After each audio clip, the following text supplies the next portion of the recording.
Hey everybody, it's Pastor Bryan Ross from Grace Life Bible Church in Grand Rapids, Michigan. We want to welcome you once again to this midweek video. As always, we appreciate you tuning in, both when we go live from our assembly building on Sunday morning, as well as when we create content for you here midweek. If you haven't already done so, if you consider subscribing and ring the alarm bell as a way of staying current with the ministry, we would certainly appreciate that. What I want to talk about in this video is I want to do a follow-up to my video from last week. On Friday, October 25, I released this video right here, thoughts on is the King James readable debate between Dan Haifley and Mark Ward. Now, a lot has happened in the intermittent week. It's been a lot of stuff said and videos made and comments, etc. on Facebook and social media. Some of that has been more helpful than others. Some of it, in my mind, not so much. But I wanted to follow up on a couple things. When I made this video a week ago, I offered basically four main points regarding the debate between Mark Ward and Dan Haifley, okay? My first point was that as far as debates go, I thought that, by and large, Mark Ward won the debate. He presented his case much better. I was very disappointed with Dan Haifley's lack of pushback on a couple key points, and I covered those in the last video. The first one being the 1 Corinthians 14 is speaking about unknown tongues, not about Bible translations. So the immediate context of that passage is not talking about translations. It's talking about unknown tongues. I'm not going to reteach everything I did in the prior video. So if you haven't seen part one or the first video that I have up here on the screen, you should maybe go check that out first. Second, Myles Smith is not talking about English readability in subsection 5, paragraph 6 of the preface to the King James Bible. He's also talking about unknown tongues. And so he is applying it to the idea of translation, but he's not talking about English readability. He's talking about having the Bible in a tongue that people can actually read because it's not unknown to them. So that's the application of 1 Corinthians 14 that Myles Smith makes. Again, we covered that in the last video. I also said that I thought it was outrageous to say that it's a sin to give a King James Bible to a child. I still maintain that. Any Bible you give to a kid is going to have elements of unintelligibility to it. It doesn't matter if it's a modern version or a King James Bible. To say it's a sin to give the King James Bible to a child, again, I found that to be outrageous. And then I also made a point about missing friends and how I thought the missing friends, the missing phrases, verses, and passages that we find in the modern critical text and modern version are more of an impediment to readability and intelligibility than the false friends issue that Brother Ward raises, okay? Now, again, I have to say that in principle, I agree that there are words whose meanings have changed, sometimes imperceptibly, that we need to be aware of as we go about reading and studying and teaching and preaching the King James Bible. Let me just give you one quick example. I was dealing not long ago with a Universalist, and the Universalist was making a point here about Matthew 24, verse 3. It says here, "And as he sat upon the Mount of Olives, the disciples came unto him privately, saying, Tell us, when shall these things be, and what shall be the sign of thy coming and of the end of the world?" So you see this word world here, okay? This particular Universalist was saying that that's a mistranslation because everyone knows that the word ion is how I would pronounce that word. It's all the way down at the bottom here of the interlinear. It's the word translated world, that this means age, not world. So as soon as I heard this person say that, I'm like, well, the King James translators aren't that sloppy. They're not that ignorant. My mind immediately went to there has to be a meaning of the word world that is related to the concept of an age, because I couldn't fathom that the King James translators would make such a simple mistake.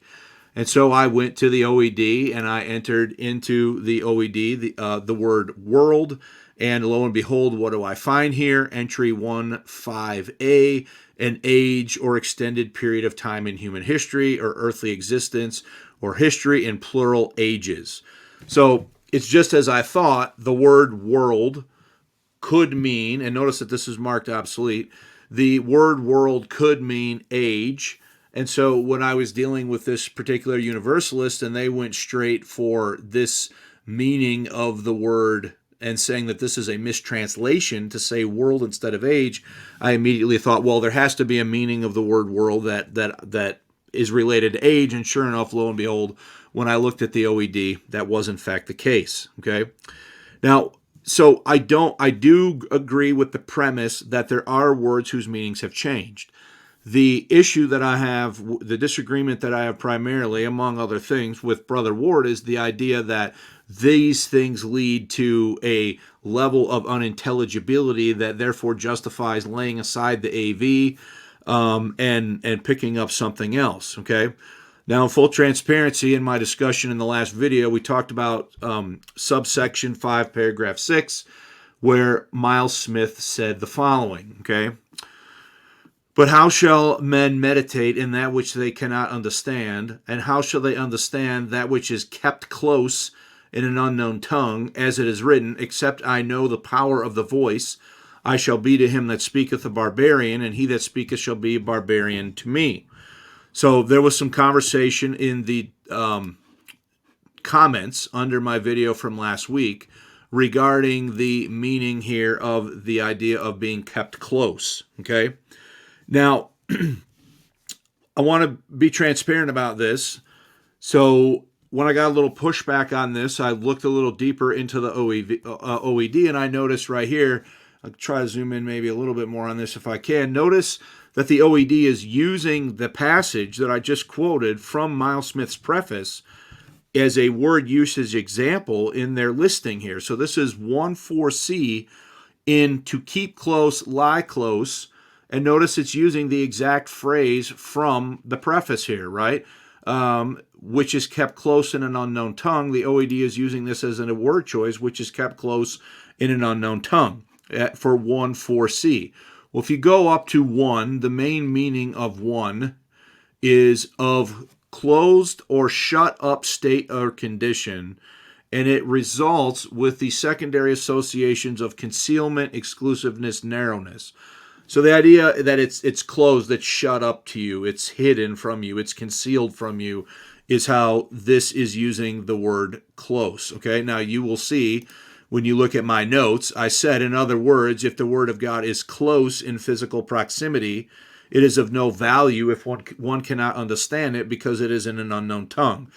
So you can see that I was using or understanding Myles Smith to be using the word close as in like physically close. Like there's my book, it's right there on the table. Here's my Bible. These items are close to me.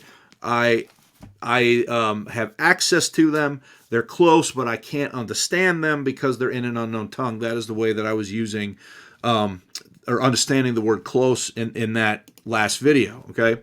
So then when I discovered here that this exact usage, I went and I looked, well, it's a word usage example in to keep close, lie close.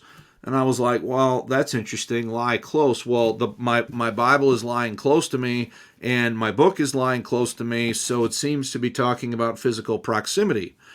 And then you come up here to where it's telling you to go see for more information, and if you click on B1, it's probably not going to do it. Oh, it did do it. Let's see here. B1, I wasn't certain I was logged into the OED, but it's this usage right here, okay? So it's the adverb form. Notice what it says. In or into a position in which the intervening space is closed up, so that there is no interval in immediate contact or proximity, as near as can be very near. So it seemed to me that the OED was suggesting that close kept close in an unknown tongue was related to physical proximity, and I was a little bit confused about, how to read this and how to interpret this from the OED. So then a friend of mine, Christopher Yetzer, he shared with me a couple different resources, okay? This first one is from 1850, a glossary of obsolete and unusual words and phrases of the Holy Scriptures in the Authorized Version by a guy named Jameson. And notice there's an entry here for close. And notice it says secret or concealed. And then it gives 3 references from the Scriptures for this meaning and usage. It says, Numbers 5:13, 2 Samuel 22:46, and Luke 9:36. Now, I knew Luke 9:36. Let's look at Luke 9:36. And when the voice was passed, so this is the end of the account of the Mount of Transfiguration.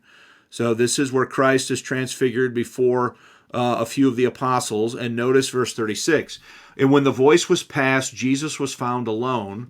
Now watch, and they kept it close.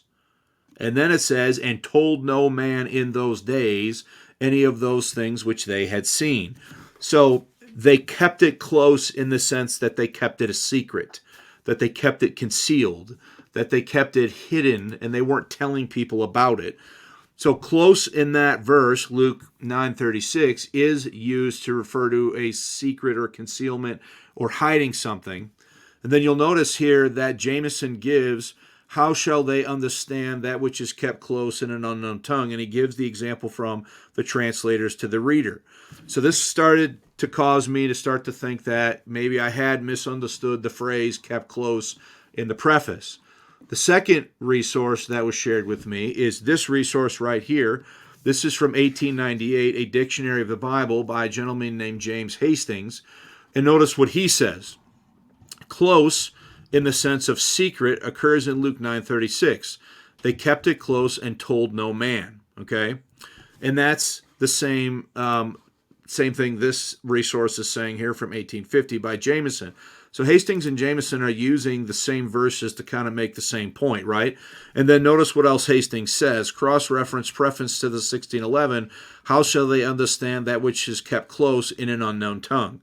So I have to sort of confess, I suppose, that I was a little bit off in my understanding here, okay? I was thinking close in the sense of it's right here, it's close, I can reach out, I can pick it up, it's close in physical proximity, when seems like the intended meaning here is related to it being concealed or hidden or secret, okay? Now, here's my question. In my last video, I talked about my Bible, and I used the illustration, and I said, let's say my Bible's in Kiswahili, and I set it on the table, and it's near to me, but it's in an unknown tongue, and I can't understand it. That's the way I was using close, okay? So work with me on a little bit of a thought experiment here. If I use the word close in that sense, and in the sense of physical proximity, and this Bible is in Kiswahili, and it's physically close to me, is it still concealed from me? Is it still hidden from me? Okay? So my point is, either sense, the sense of proximity or the sense of secret hidden, in either sense contains the reality that the scriptures are close in proximity, yet wholly unintelligible because they're in an unknown tongue. So how much understanding is one really missing? So I confess that lexicographically I misunderstood and I thought it was physical proximity instead of hidden, concealed, secret, okay? But in practical reality, how much did I really miss in understanding? Because it's still hidden, it's still concealed. I don't know what it is because it's in an unknown tongue, whether it's right here at hand or whether it's closed up in the sense of it being concealed from me. It's concealed from me either way because it's in an unknown tongue. So how much meaning and understanding did I really miss? Okay, that's number one.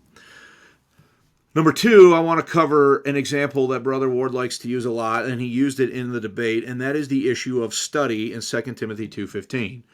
Study to show thyself approved unto God, a workman that needeth not to be ashamed, rightly dividing the word of truth. Okay, so you can see here, this is a slideshow, part of the slideshow that Brother Ward used when he did a debate, and you can see here that he has marked the definition of study: to strive towards, to direct one's efforts to set one's mind on, devote oneself to something. He's got this marked as the correct answer, versus study, to devote time and attention to the acquisition of knowledge on an academic subject. And you can see in the responses that 25% of the respondents, said it was study in the more sort of traditional way that we might understand study. Okay, so I want to talk about this a little bit, and I want to go through some slides that I presented to folks at my church a while back related to the meaning of the word study. Now, you need to hear me out on this before you just hear part of it and jump to a conclusion and say things that I didn't say. Okay? So the word study. What does the word study mean in 2 Timothy 2:15? So let's look at a couple things here. Okay? First of all, it's a textual fact that the word translated study occurs 11 times in the New Testament text, the King James Bible. Okay? So here's the interlinear. Here's 2 Timothy 2:15. Here's the word study. Here's the Greek word. Let's click on this entry here, and we can see that the word is occurring 11 times. So this particular Greek word occurs a total of 11 times. Okay? So that's number one. All right, let me go back. So let's go back here. So the word translated study occurs 11 times in 11 verses in the New Testament, in the Greek text supporting the King James Bible. Elsewhere, it is rendered as endeavoring and diligent by the King James translators. So the same Greek word that's translated study is translated endeavor in Ephesians 4:3, 1 Thessalonians 2:17, and 2 Peter 1:15. The same word is translated diligent in 2 Timothy 4:9 and verse 21, 2 Timothy 4:21, Titus 3:12, 2 Peter 1:10, and 2 Peter 3:14. So the same word translated study is translated endeavor, what? 1, 2, 3 times. Diligent, 1, 2, 3, 4, 5 times. And then if we look those words up in Noah Webster's American Dictionary of the English Language, endeavoring means making an effort or efforts, striving, essaying, attempting. That's what endeavoring means. It means to strive, to make an effort, to attempt something. Likewise, diligent means steady in application to business, constant in effort or exertion to accomplish what is undertaken. Okay, so it's those are what those words mean: endeavoring and diligent. Okay, now the Oxford English Dictionary records an obsolete meaning of the word study that we do need to consider, and that's this right here. Okay, to strive or to aim.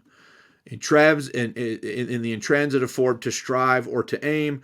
And you can see here that this is marked obsolete. To strive towards, direct one's efforts to set one's mind on, devote oneself to.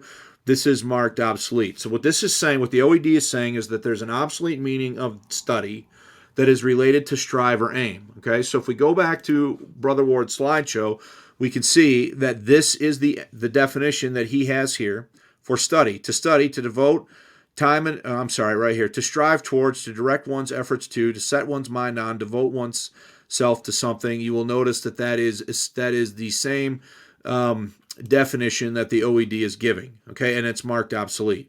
All right. We can look at the Middle English Dictionary, and there's a reason I'm doing this, and I'll explain it in a minute. Notice the meaning of study in Middle English means to strive, to endeavor, to direct one's effort or thoughts towards doing, take pains, to strive toward, devote oneself to. Okay, so in Middle English, prior to the Modern English period, there's one of the meanings of the word study is related to striving, endeavoring, devoting yourself to something. Okay, and that is correlating to this OED definition that is marked obsolete by the OED. Okay, so is there a meaning of study that is related to striving and aiming, etc.? The answer to that is yes. That's true in early modern English. That's true in Middle English. All right. Now, when we enter into the early modern English period with William Tyndale, I want you to notice how he translated 2 Timothy 2:15. Notice he says study, to show thyself laudable unto God, a workman that needeth not to be ashamed, dividing the word of truth justly, is how Tyndale rendered that verse in 1526. Okay, so then we can look at William Coody's Schoolmaster from 1597, and notice that it's defining the word studious as diligent. It's defining the word studious as diligent. And then if we go to Robert Coundry's Table Alphabetical from 1604, we see another entry for studious. And notice what it says, though. It says studious, diligent, desirous of learning. So in 1604, we start to see these two things being connected together. The idea of diligence and the idea of desirous of learning. Okay? So there starts to be a connection of this meaning with studious or study, in addition to being diligent, that starts to take shape in the early 17th century. Okay? So the meaning of the word study in 2 Timothy 2:15 is not talking about sitting around with a stack of books and studying in the sense of cramming for the test. So, most of the time when people think about study, they think about my students who haven't studied for the history test. And so the night before, they get a bunch of coffee and Monster and think they're going to stay up all night and pass the test. Okay? It's not really what study means in 2 Timothy 2:15. Rather, it's talking about diligently endeavoring to set oneself to the work. Okay? And what does that verse say? It says, a workman that needeth not to be ashamed, rightly dividing the word of truth. So there's a diligence to a particular kind of work that the workman here needs to set themselves towards so as not to be ashamed, right? Now, the word that is translated study is also translated labor in Hebrews chapter 4, verse 11. So it's translated endeavor, it's translated diligent, it's translated study, and it's translated labor. So endeavor, diligent, study, and labor are all ways the King James translators translated that word. Okay? So labor is coming from the same word as rendered study. Now, in the context of 2 Timothy chapter 2, Paul gives 3 examples of laboring in the context of the chapter. Okay, let's go look at that briefly. Okay, we could go back up and notice verse 3. Thou therefore endure hardness as a good soldier of Jesus Christ.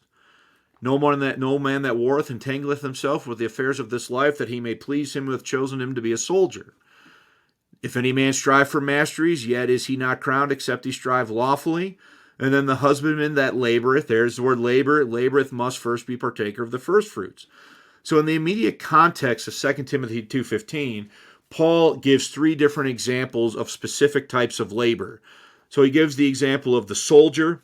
The soldier is going to have to, engage in a particular kind of labor, particular kind of diligence and endeavoring. If they're going to be a good soldier, there's things they're not going to entangle themselves with the affairs of the world. Paul says so that they are committed to being a soldier. Then he gives the example of the athlete and the husbandman/farmer, right? So all 3 of these things require a diligent attention to a specific type of work in order to be successful, right? The soldier, the athlete, the farmer, they're going to have to do certain types of things. They're going to have to engage in certain different types of labor if they're going to be successful as a soldier, an athlete, or a farmer, all right? Now, so that idea is sort of baked into the context of 2 Timothy chapter 2, right? So leaving aside Timothy's specific gifting for a minute, I believe that Timothy receives its specific instruction from Paul regarding how to rightly divide the word of truth, right? So what does study mean in this verse, okay? So what study, i.e. diligently endeavoring to set oneself to the work, i.e. workmen of showing themselves approved unto God, what does that actually look like? So if I'm going to be a workman that studies to be approved, rightly dividing the word of truth, that's going to be a specific type of work, a specific type of labor, a specific type of diligence that I'm going to have to be engaging in order to show myself approved by rightly dividing the word of truth. Okay? So what kinds of things is that workman going to have to do? Well, they're going to have to give attendance to reading. 1 Timothy chapter 4, Ephesians chapter 3, verse 4. 1 Corinthians chapter 14, verse 37, they're going to have to acknowledge the things that Paul wrote are the commandments of the Lord. 1 Corinthians chapter 2, verse 13, they're going to have to compare Scripture with Scripture. They're going to have to understand some things about grammatical historical interpretation, about literal hermeneutics, about the rules of context and exegesis. And Paul tells Timothy in 1 Timothy chapter 5, verse 17, he tells him that the elders that rule well, let's just read that verse. I'm drawing a bit of a blank on it. I do apologize for that. 1 Timothy chapter 5, verse 17, let the elders that rule well be counted worthy of double honor, especially they who labor in word and doctrine. So the elders, the overseers of a local assembly, are going to be laboring in word and doctrine. So that's my point. There's a particular specific type of diligence and labor and work that Timothy, as the pastor of a local church, is going to have to be involved in if he's going to show himself approved. Notice the verse again. Let's get back to verse 15. Study to show thyself approved unto God, a workman that needeth not to be ashamed, rightly dividing the word of truth. So he's going to have to study, and he's going to have to apply himself to the work of rightly dividing the word of truth.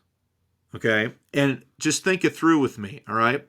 If that's what he's going to be applying himself to, so the main application of Paul's command, because it is in the imperative mood, to study is to do the work of rightly dividing the word of truth.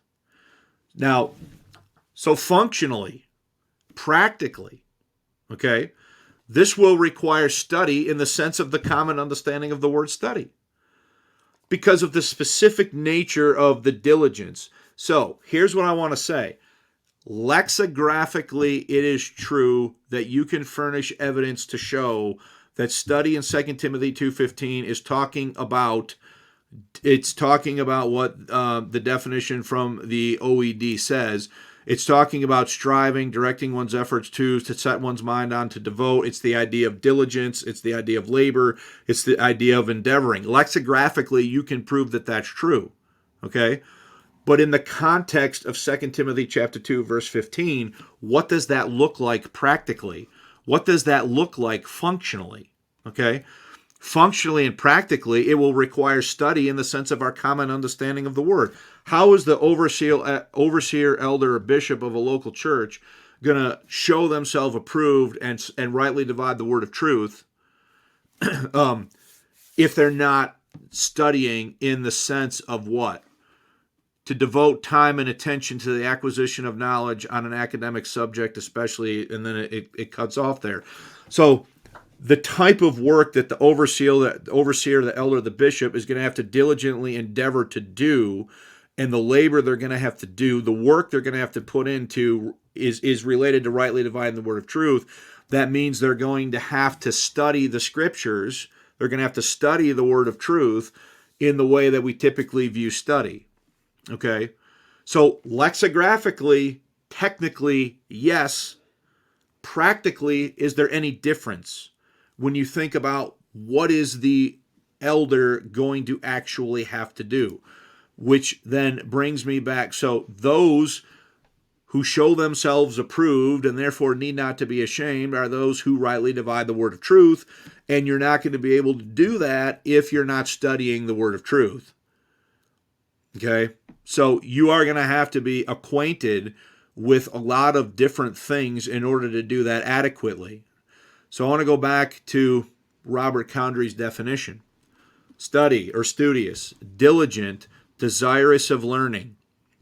So the overseer, the elder, the bishop is going to have to be diligent when it comes to the word of truth and learning the word of truth and desiring the word of truth, and to set their affection on the word of truth and to give attendance to reading and to the things that Paul says a minister should be giving themselves to. So the main application of Paul's command in 2 Timothy 2:15 is to be a workman, i.e. to do the work of rightly dividing the word of truth. So functionally, practically, this is the type of diligence that will require study in the sense of our common understanding of the word study. So study is the exact right word for this context in 2 Timothy 2 because it captures both the concepts of diligence and the desire for learning and the desire that the minister, elder, bishop, overseer is going to need in order to adequately do the job of presenting themselves approved and doing the work and being a workman in terms of rightly dividing the word of truth. So I guess that sort of brings me to my conclusion, and that's this. In either example that we've covered in this video, in the case of kept close or in the case of study, the glitch in understanding created by the false friend is minor. It's minor. Okay? Imagine the illustration of you have a CD, for those of us that remember those days, and it's got a skip on it. And so you're listening to a song, and the song's playing, and there's just a little skip. Okay? you still know the song. There's just a little skip in the song. The song continues to play, right? Compare that with a CD that had a track missing. A whole track is missing. Or a CD where a song that has the chorus missing. The false friend does not lead to a gross doctrinal error or heresy. It might lead to a slight glitch in understanding, like the skip on the CD, but it's not rank heresy on core cardinal doctrine. It's a minor thing that generally can be worked out if it leads to any misconception at all. Okay, it has not been shown or demonstrated how false friends lead to false doctrine, lead to heresy, lead to rank, error on cardinal doctrine, if you will. Okay, and so imagine you have that CD and you have that the glitch. What the modern critic, what textual critics, what the modern critical text and modern version advocates say all the time is that no textual variant impacts core doctrine. They say that all the time. No textual variant impacts core doctrine. Okay, now I just happen to not agree with that. I've got 3 videos here in response to the Textual Confidence Collective on is it true that variant readings don't impact doctrine. I've got one on Mark 16, 9 through 20, one on 1 John 5, 7, and I've got one on the reception of the Revised Version when it first came out in 1881. I'm going to leave links in the description to this video to all 3 of these resources if you want to check those out, okay?